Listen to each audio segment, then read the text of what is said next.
Roar! Ew.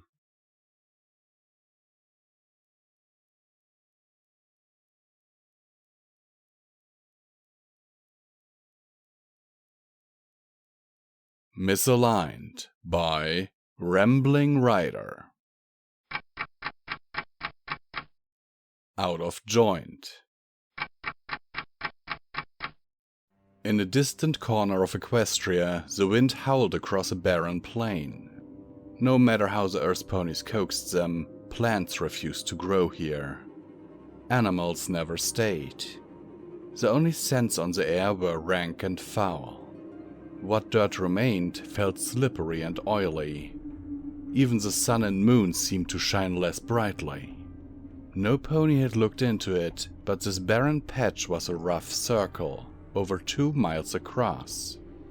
At the center of this circle, the only landmark within it, was a circle of standing stones. Twisted, glowing shapes were worn, not etched, into every surface, creating a kaleidoscope of forms that made one ill to look at it.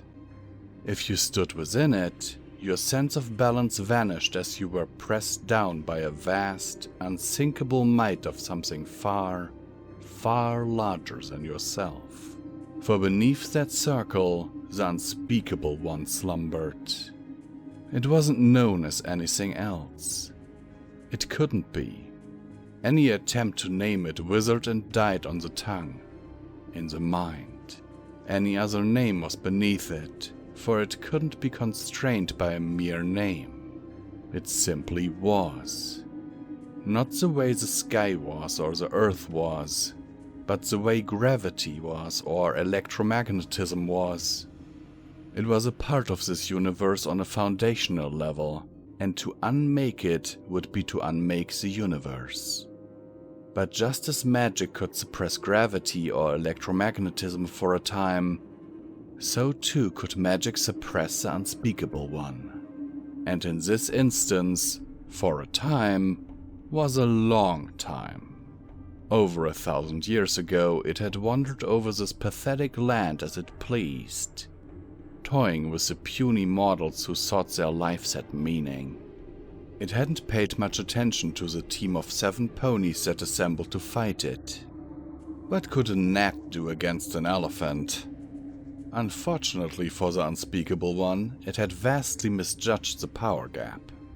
The 7 had thrown it down, corralled it, bound it, locked it away beneath a circle of standing stones.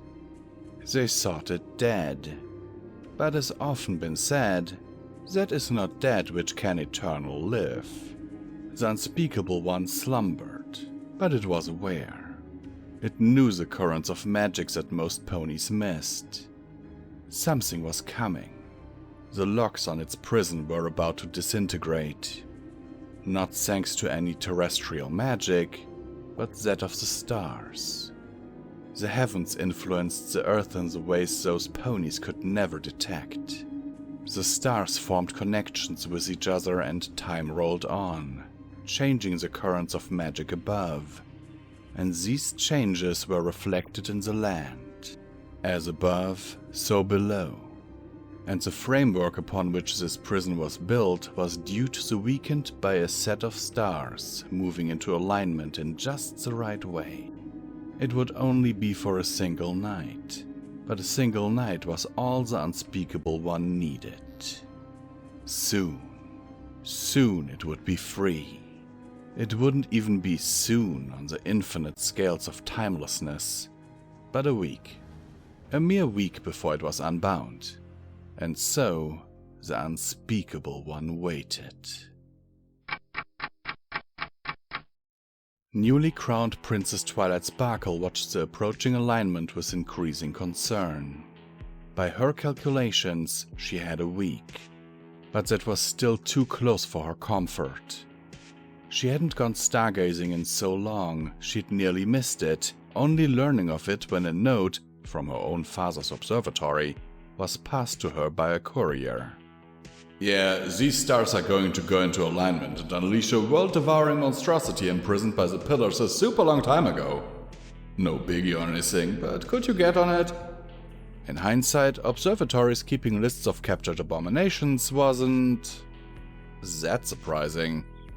What was surprising was those lists being kept on Rolodex. She'd promptly come up with a plan to stop it, but it seemed hacky and crude. She'd sent Luna a letter asking for a second opinion a few minutes ago. Most ponies wouldn't expect Luna to write back already, but Twilight was Twilight, and so had taken a pacing around nervously on the balcony anyway. She glanced up again. Had Delta Eculi, already a mere inch from alignment, moved another millimeter to the left? It felt like it. Or was she imagining things? No, she couldn't be. This was real. She had documentation. You could prove anything with enough documentation.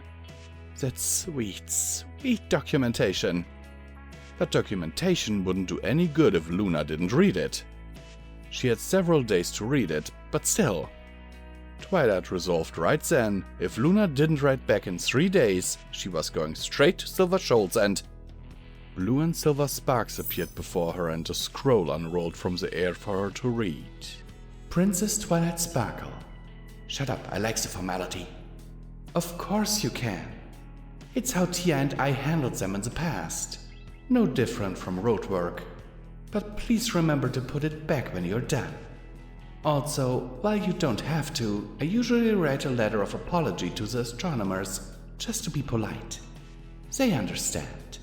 Sincerely, totally responsibility-free, not Princess Luna. P.S. How did no pony tell me about water slides? Twilight sighed with relief. Good. Her idea had been correct. Full of newfound confidence, she looked up at the cosmic sphere spread out before her. Pushing with all of her might, she reached out with her magic into the firmament itself.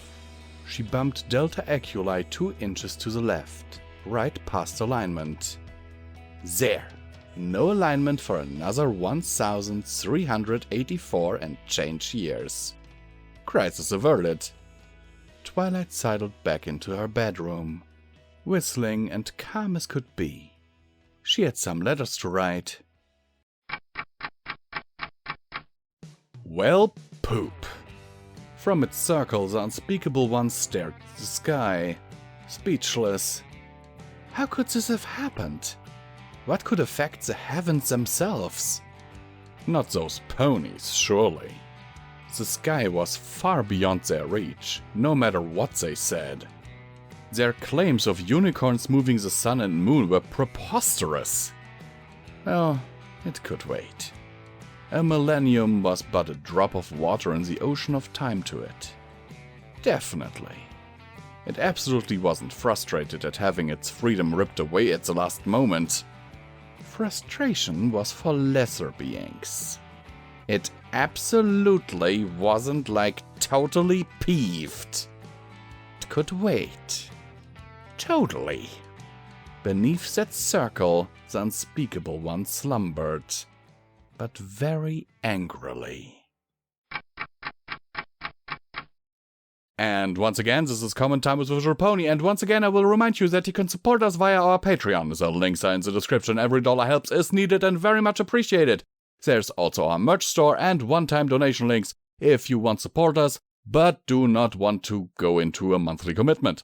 Okay, now that this is out of the way, let me just say this story has been recorded live on the 9th of May 2021. And I love it. It's so short, but it's amazing. Like, just imagine this being there, like, over 1,000 years ago. It was trapped there by the pillars, and it's waiting for its revenge. And imagine yourself in this situation.